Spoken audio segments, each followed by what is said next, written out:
Private groups and local governments around the nation are beginning to strike back against the National Security Agency. Revelations of widespread spying on Americans and foreign nationals have angered observers from across the political spectrum. On February 11th, a diverse group of organizations participated in the Day We Fight Back. This day of protest was designed to raise awareness of surveillance programs. This day of defiance came at a time when state and local governments are starting to wield their powers against federal agencies. A state legislator in Arizona has filed a bill that would cut off services to NSA stations in that state. In Washington state, lawmakers are considering a similar plan, and nationwide, these efforts are dubbed Fourth Amendment protection plans. Shahid Buttar is a leader at the Bill of Rights Defense Committee. He's been outspoken in his opposition to NSA spy programs. He's also one of the people who organized support for the Day We Fight Back. He's our guest on the show today, and we'll discuss the actions by the National Security Agency as well as the public outcry against the programs. Welcome back to the program, Shahid. Welcome back to the program, Shahid. Thanks for having me, Gary. Shahid, let's talk about the Day We Fight Back. Just occurred. Give us an update on what happened that day and the drive behind it. Absolutely. There were 6,000 websites that went dark on Tuesday, February 11th, and they prompted hundreds of thousands of emails to Congress, tens of thousands of phone calls supporting the USA Freedom Act. It's a bill introduced and sponsored by the authors of the Patriot Act that would essentially curtail some of the worst parts of the NSA's domestic dragnet surveillance regime. So how is the progress of that bill so far?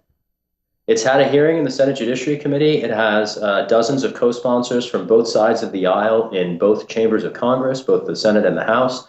It is the leading bill on NSA reform, and I fully expect Congress to pass it this year, though I would make the point of noting that it will only do so with a sustained clamor by diverse Americans from all walks of life, of the sort who turned out yesterday to raise our voices in favor of constitutional rights. So you believe that it's gonna hit the floor of the House for a vote?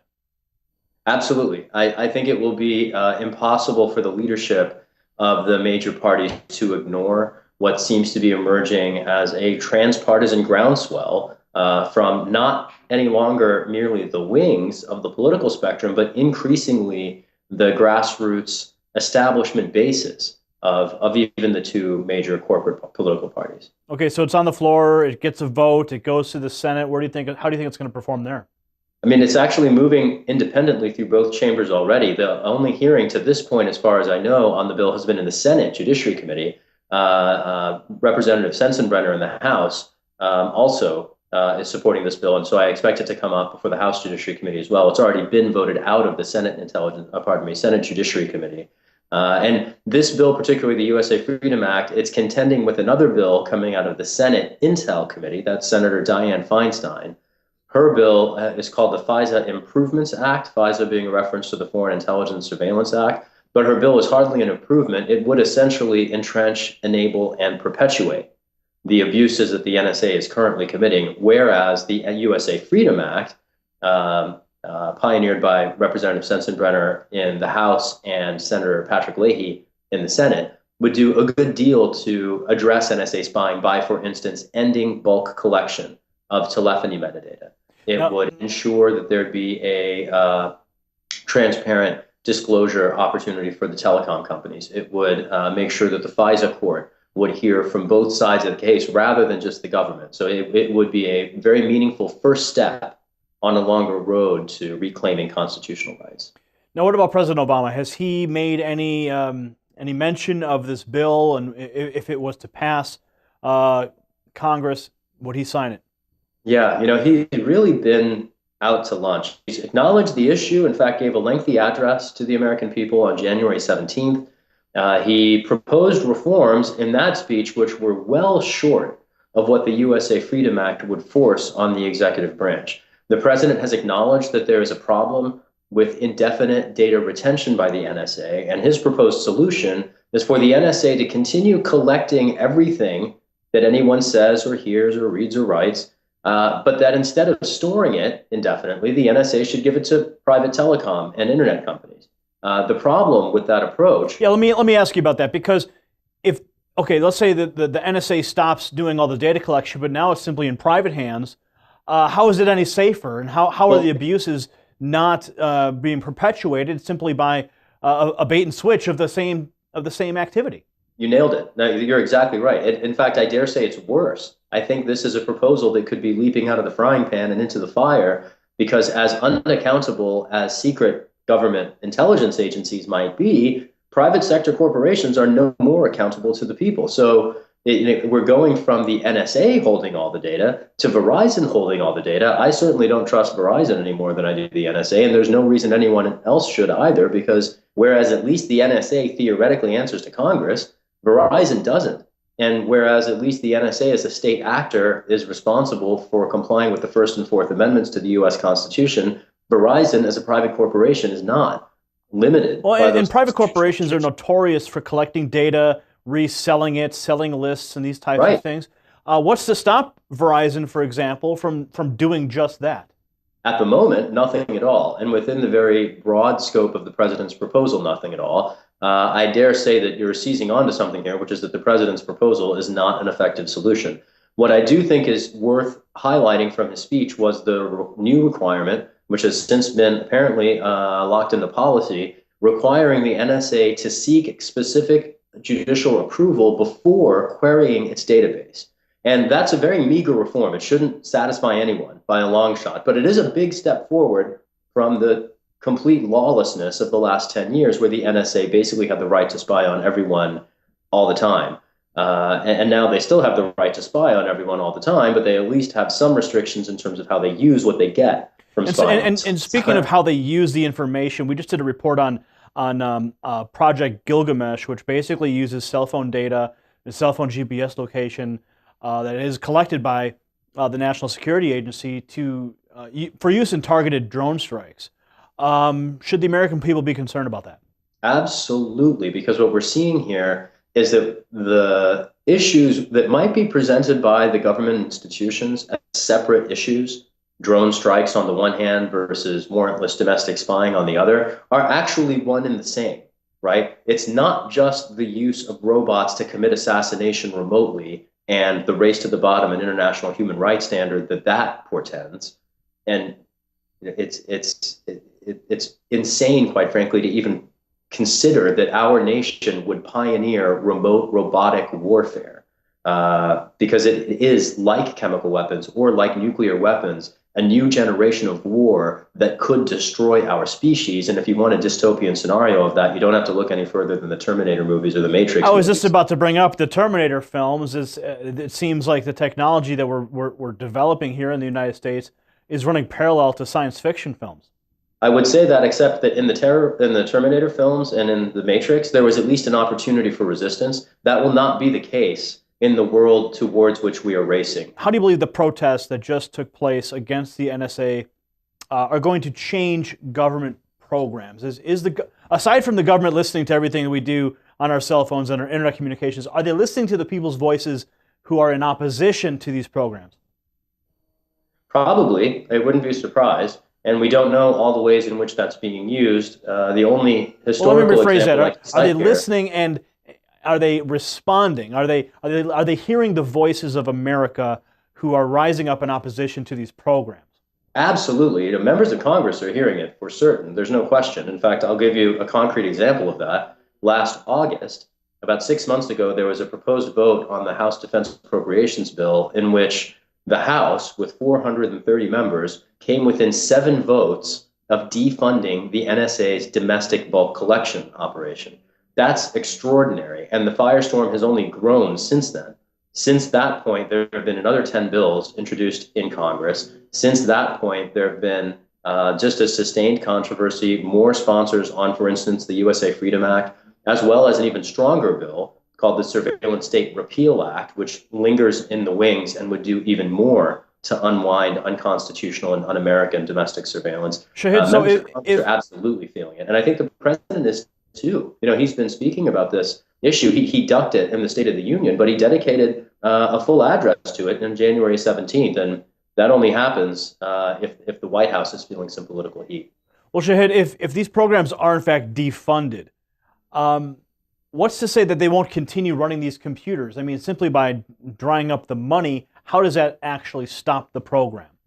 Well, that particular solution didn't move forward anyway. And so the funding issue isn't necessarily the track through which Congress is currently approaching the issue. It's more on an authorization track. But to your point, even if Congress deauthorizes the program, given that the NSA has been lying to Congress about it from the beginning, is there any reason to think that merely deauthorizing it will fix the problem? Probably not. In fact, deauthorizing it may very well not be enough to force the NSA to finally respect the Fourth Amendment.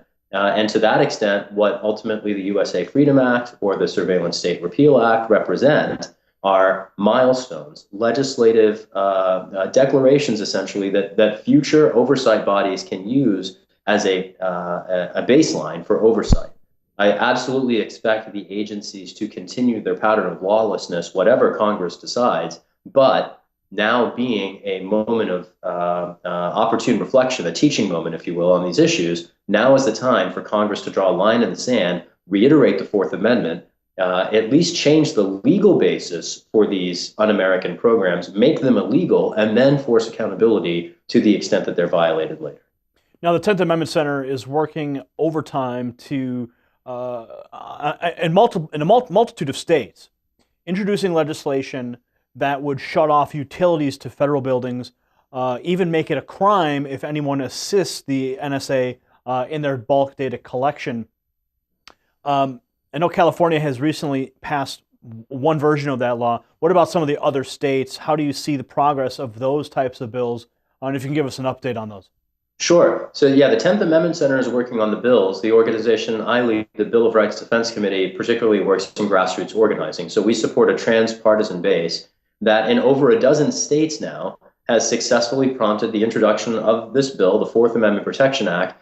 And just to address maybe some confusion, it's both a little bit bigger and also a little bit smaller than you described. It would prohibit states from providing public resources to any entity engaged in warrantless bulk data collection. So it doesn't single out the NSA, it just singles out this abuse. And it particularly in any state would deny the NSA the opportunity to, for instance, recruit students from public universities. It would prohibit state prosecutors from using NSA collected evidence in criminal prosecutions. And we know that that's happened before with federal prosecutors who have lied to courts about where their evidence came from because it is illegally collected. And then in particular states like Maryland or Utah that have an NSA data center, it's even more effective because in those states, the bill would basically shut off the electricity and shut down the water supply that they need to power servers or keep them cool and from overheating. And I think that those measures are going to continue marching forward. The most recent introduction was Utah, where the NSA is building its flagship facility. And we're going after the jugular in Fort Meade, where the NSA maintains its headquarters, with grassroots groups in Maryland also raising their voices. So it's important just for your listeners to realize that this is a grassroots national movement. There is a role for everyone, everywhere to play. And if you share concerns about these issues, don't settle for reading the news or watching your television about it. This is an absolutely opportune and crucial time to get active and raise your voice. And if you need help figuring out how to do that effectively, that's the work that we at the Bill of Rights Defense Committee do, and we're happy to work with any of your listeners and viewers. Shifting now to the 2014 elections, how do you believe that these spying revelations, the leaks from Edward Snowden, all the talk and the dialogue that's taking place across the country on these issues, how do you think it's going to affect the outcome of the 2014 elections, if at all? It will certainly affect the debates and the issues that are most on people's minds. At the primary phase, I think it will do a lot to blow wind in the sails of the likely presidential campaign of Senator Rand Paul. He's certainly been a very outspoken critic of the NSA for years, long predating the Snowden leaks. And the Snowden revelations prove that he, along with other members of Congress like Ron Wyden, a Democrat from Oregon, who as far as I know is not running for the presidency, what he and others have been saying for a long time were actually right, even when the bipartisan Washington establishment turned the other way and refused to look at the issue. He was on it years ago before many people joined the party. And I think it will help his campaign.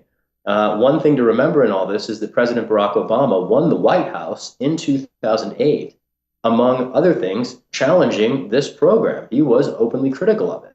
and won the White House on a platform that included restoring the balance between liberty and security and reversing the Bush legacy, only to then ultimately perpetuate and entrench it. And so now, looking back, as we think about what the next presidential election cycle might hold, we have seen it demonstrated conclusively that the American people like freedom, and they like candidates who defend it. Whether or not Democrats can muster a candidate who will have the same claim as a Senator Paul to have defended the Constitution is, I think, a crucial question that's up for grabs. It's a little bit early to speculate about that, but I certainly think that this issue is going to be front and center in the next presidential election cycle. Shahid, what needs to happen in America to get the Bill of Rights back into the frontal lobe, if you will, of the American people, and return to a time when domestic spying was a rarity? I think the real key is a grassroots movement of the sort that is already budding and blooming across the country. I think the key is for everyone who shares these concerns to say something about it in real live space, not just online, but offline, and to gather with their neighbors, small groups of people coming together to discuss issues and raise their voices. That is the lifeblood of our democracy. And I think, like any other issue, the key to our nation moving forward is for we the people to engage, connect with each other, and raise our voices in the various ways we have available, whether that's writing online, whether that's writing op-eds, whether that's turning out in the street and marching and rallying and protesting, whether it's showing up at our elected representatives' offices, whether it's running for office ourselves. There are a million different ways to engage the political process. And the beauty of movements is that they transcend any particular tactic. So those are the roles for we the people. Our elected representatives need to remember their oaths of office and what they mean in particular. And our courts need to demonstrate the independence to finally start checking and balancing the executive abuses that for too long they've deferred to. Shahid, how can people plug into the Bill of Rights Defense Committee? Please check out our website online. You can find us at www.bordc, Bill of Rights Defense Committee, bordc.org. Or if you want some help organizing where you live, feel free to drop us an email at organizing@bordc.org. All right, Shahid, thanks for joining us in WHDT World News. Thanks for having me, Gary. Keep up the great work. All right, that was Shahid Buttar right here on WHDT. Stay tuned. We have the latest news from Hollywood, California, and a full report on the weather coming up. Stay tuned. We'll be right back.